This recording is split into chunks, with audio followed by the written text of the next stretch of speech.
আজকে যাচ্ছিলাম নৈহাটিতে একটা কাজের জন্য। তো সেই জন্যই দেখো উঠে পড়েছি ট্রেনে।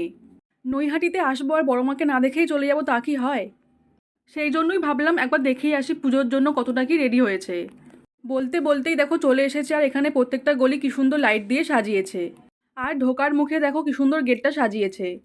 ফার্স্টে গিয়েই কিন্তু খুব সুন্দর একটা ঠাকুর দেখে নিলাম। এখানে কিন্তু ঠাকুর দেখার জন্য বেশি হাঁটতে হয় না, পাশাপাশি হয় পুজোগুলো। এই দেখো আরেকটু এগোতে না এগোতেই দেখলাম আরেকটা ঠাকুর। কিন্তু দেখো এই ঠাকুরটা পুরোপুরি কমপ্লিট হয়নি, কালার চলছে। পুজো আরম্ভ হওয়ার আগেই কিন্তু কত মানুষ চলে এসেছে ঠাকুর দেখতে আমার মতো। চলো এবার যাই বড়মার মন্দিরটার কাছে। এই দেখো মন্দিরটা কত সুন্দর করে সাজিয়েছে।